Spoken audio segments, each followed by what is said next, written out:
Hello, my dear students. How are you? I am Harsh Bihari Srivastava, law experts, परीक्षा refresher online law classes. Dear student, कल 21 अगस्त को आप लोग का यूपी एपीओ का प्री का एग्ज़ाम हुआ और जो स्टूडेंटों से बात हुई उनसे ये एक कंक्लूज़न निकला। हम वेट कर रहे थे कि कम से कम 200 के आसपास स्टूडेंटों से बात हो जाए, तो फिर एक समरी निकाला जाए कि आप लोग जो कट ऑफ की डिमांड कर रहे हैं क्या हो सकता है। देखिए, कट ऑफ एक पॉसिबिलिटीज़ होती है, सर्टेनिटी नहीं होती।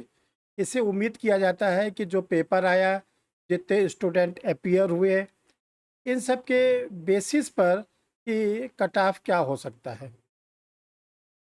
इन सब के बेसिस पर जो कट ऑफ हो सकता है वो क्या होगा, इस पे हम लोग डिस्कस करेंगे। देखिए, पहले तो आप लोग कुछ इम्पोर्टेंट बात जान लें।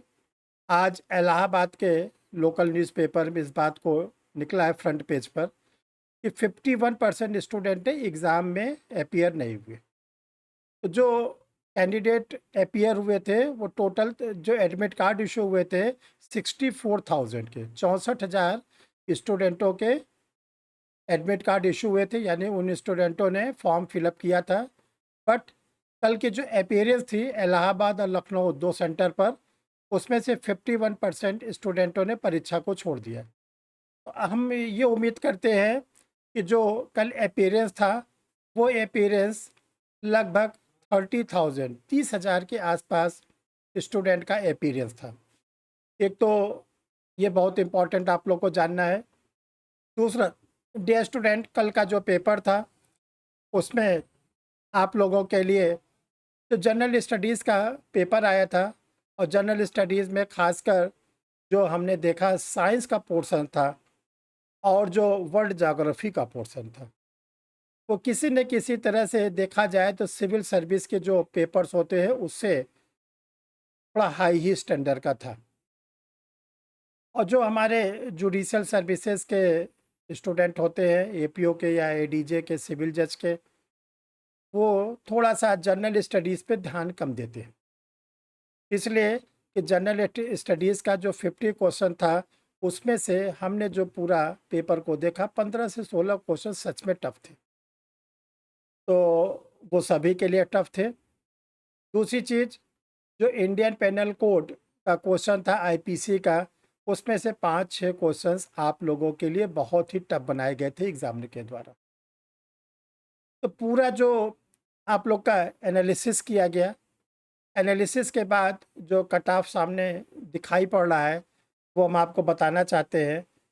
तो डियर स्टूडेंट, हम आप लोगों को पहले बताना चाहते हैं, जिन लोगों ने परीक्षा रिफ्रेशर यूट्यूब चैनल को अभी तक सब्सक्राइब नहीं किया है वो सब्सक्राइब कर लें, क्योंकि देखिए ये आप लोग को सारी चीज़ें फ्री ऑफ कास्ट में प्रोवाइड कराई जाती है और जल्दी से जल्दी प्रोवाइड कराई जाती है।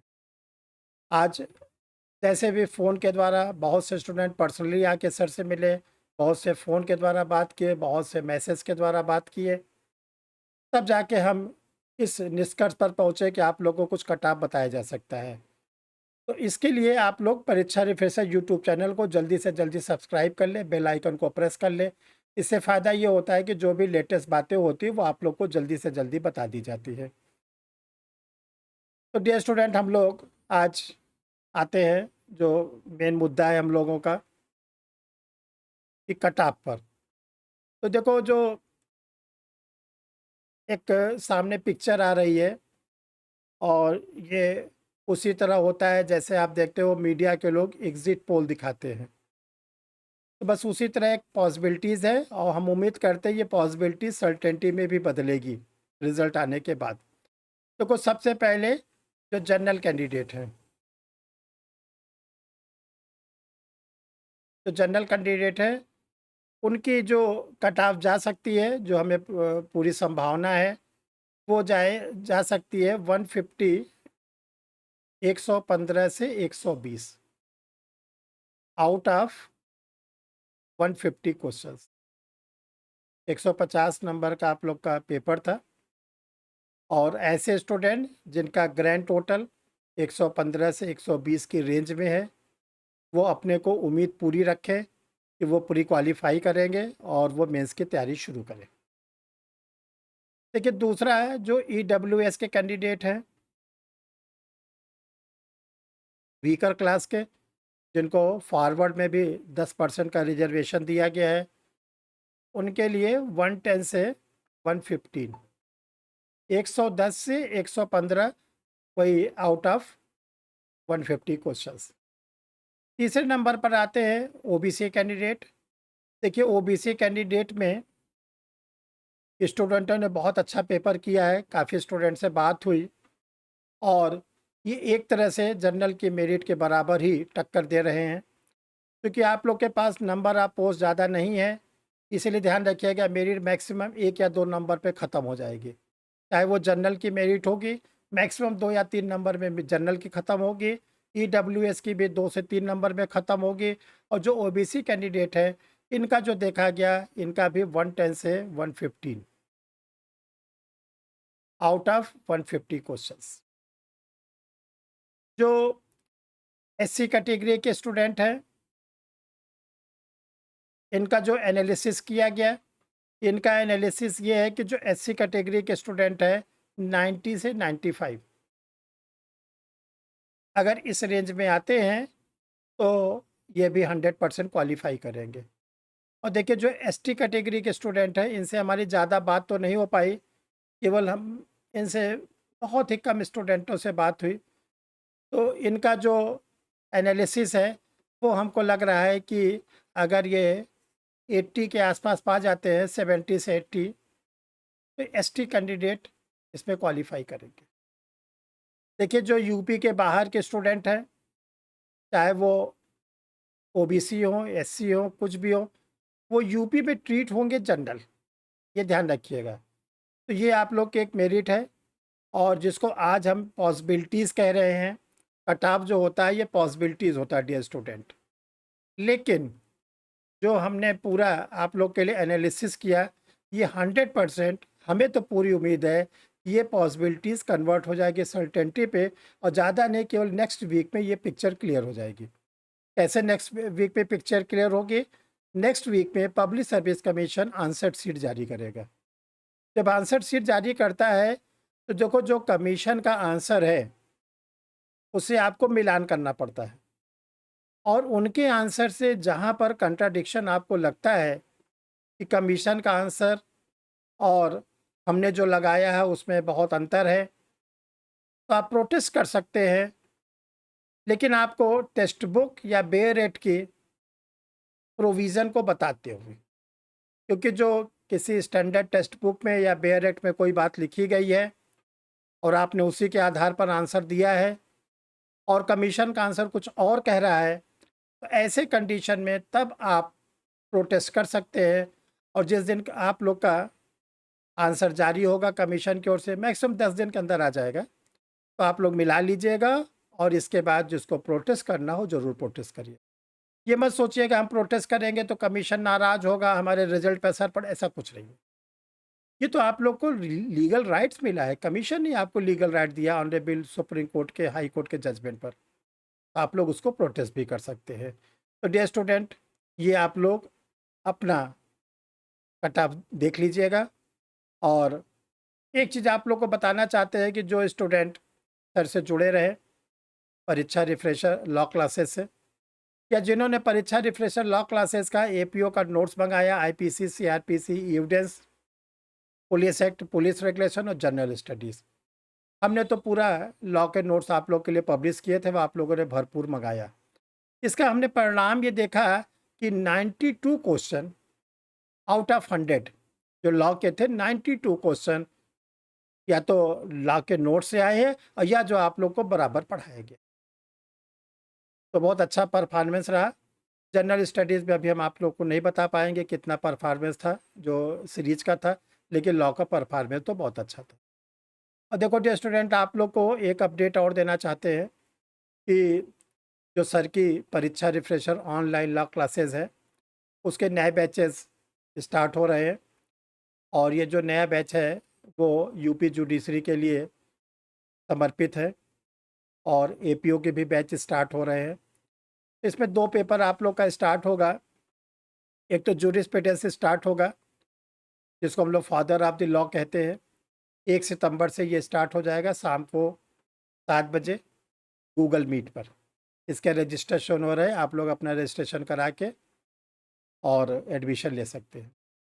तो ये जो 6 डेज़ की क्लास होती है, इसमें 4 डेज़ आप लोग को जूरिस्प्रूडेंस पढ़ाया जाएगा और 2 दिन आप लोग को क्रिमिनल लॉ पढ़ाया जाएगा। इस पैटर्न पर आप लोग की क्लासेस स्टार्ट हो रही है। देखिए, जो परीक्षा रिफ्रेशर ऑनलाइन लॉ क्लासेस है, इसके जो फीस स्ट्रक्चर है हायर जुडिशियल के, सिविल जज के और एपीओ के, वो आप लोग को शो कर रहा है। और डियर स्टूडेंट, जो सर के मटेरियल थे वो अब पब्लिश कर दिए गए हैं। और ये जो आप लोग देख रहे हैं 6 वॉल्यूम में history, geography, science, polity, economics और नेशनल मूवमेंट, ये बिल्कुल लेटेस्ट अभी आया है आप लोगों के लिए। और हिंदी में भी है, इंग्लिश में है। अभी तक देखिए इंग्लिश में नहीं था, फर्स्ट टाइम इंग्लिश में इसको रिलीज़ कर दिया गया है। ये आप लोग के सामने दिख रहा है। और बहुत से स्टूडेंटों का ऑल इंडिया बार का एग्ज़ाम है और इसका एडवर्टीज़मेंट इसी बस महीने में आने वाला है। उसके लिए भी आप लोग के लिए बुक्स निकाल दी गई है। देखिए, ये सीआरपीसी की किताब है, प्री के लिए, मेंस के लिए, दोनों के लिए। सीआरपीसी की प्री हो गई, आईपीसी की मेंस, आईपीसी का एविडेंस का मेंस, एविडेंस की प्री, एविडेंस का मेंस। और एक बुक आप लोग के निकाली गई है, how to prepare interview, interview की तैयारी कैसे करें। जो लोग यूपी एपीओ के देखिए फिर वैकेंसी आएगी, आपको 1 साल पहले तैयारी करनी पड़ेगी। जो लोग किसी कारण से फॉर्म नहीं भर पाए या जिनको लग रहा है कि हमारा पेपर ठीक नहीं हुआ, वो नए सिरे से तैयारी करें। और फिर से तैयारी करने में 1 साल के ऊपर लग जाएगा। और जब 1 साल आप तैयारी करोगे तब तक फिर आपको नई वैकेंसी भी मिल जाएगी। यूपी सिविल जज के लिए एक कंप्लीट आप लोग के लिए लॉ के नोट्स निकले हुए हैं। यूपी एचजेएस के लिए भी आप लोग के लिए नोट्स निकले हैं। जो एमपी सिविल जज के लिए भी आपके पास निकले हुए हैं। बिहार सिविल जज के लिए लॉ के नोट्स निकले हुए हैं। बिहार एचजेएस के लिए आपके लिए लॉ के नोट्स निकले हैं। बिहार का देखिए जो एपीओ का माइनर एक्ट है, जो बहुत बड़ा रोल प्ले करेगा, उस पर किताब बहुत पहले से निकली हुई है।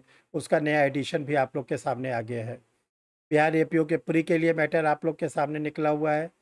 जो लोग उत्तराखंड का एपीओ दिए थे प्री का एग्ज़ाम, बहुत अच्छा परीक्षा रिफ्रेशर का रिजल्ट था, सभी स्टूडेंट मेंस दिए हुए हैं।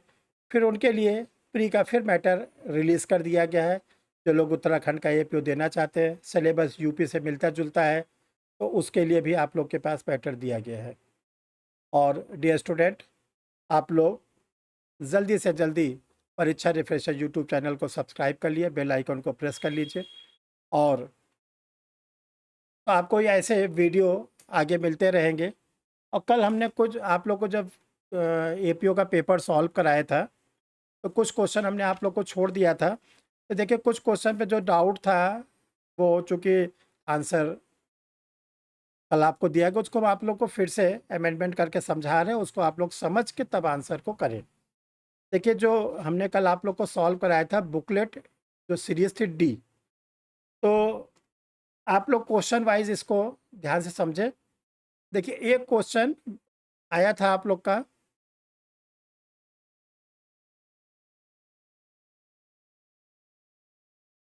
देखिए बुकलेट डी का क्वेश्चन नंबर 62 है।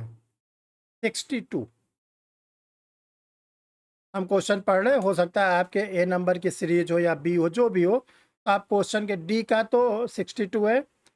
Under section 459 of CRPC Amendment Act 2005 substituted the words less than 10 rupees by the word less than। आपसे पूछा गया था कि जो दंड प्रक्रिया संहिता संशोधन अधिनियम 2005 की धारा 459 के अंतर्गत जो 10 रुपए था, उसको अब कितना कर दिया गया है। तो देखो डियर स्टूडेंट, इसको अब बढ़ा के कर दिया गया है 500 रुपीज़। 500 500 हिंदी में जिसको हम लोग 500 शब्द कहते हैं। और जो 62 है, इसका जो अमेंडमेंट आंसर है वो सी। ठीक है। इसी क्रम में अगला क्वेश्चन आप लोग का था 64। देखो 64 को कल हमने आपको छोड़ दिया था, हमने कहा था हम आपको बाद में बताएंगे। तो देखिए 64 की क्या पोजीशन है। Question number 64 booklet number D. देखिए यहाँ पे ध्यान रखिएगा, ये जो आप लोग कर रहे हो डी सीरीज की बुकलेट है। 64 क्वेश्चन क्या कहता है, amendment of any offence if the act abetted is committed in consequence and where no express provision is made for its punishment, it under which section किसी अपराध का दुष्प्रेरण यदि दुष्प्रेरित कार्य परिणाम में किया गया है और जहां इसके दंड के लिए कोई स्पष्ट प्रावधान नहीं है। किस धारा के अंतर्गत अगर कोई अबेटमेंट का एक्ट किया गया लेकिन उसके लिए क्लियरली कोई ऑफेंस के लिए कोई पनिशमेंट नहीं बताया गया है, तो आईपीसी की किस सेक्शन में जाएगा। तो इसका देखो सही आंसर 64 का है, अंडर सेक्शन 109 आईपीसी। और जो 64 का आंसर है, ये आंसर है सी। इसी क्रम में क्वेश्चन नंबर 77 बुकलेट डी का ही है 77। देखिए 77 में क्या है, बहुत ही अच्छा क्वेश्चन है। A finds a valuable ring not knowing to whom it belongs. A sells it immediately without attending to discover the owner. A has committed.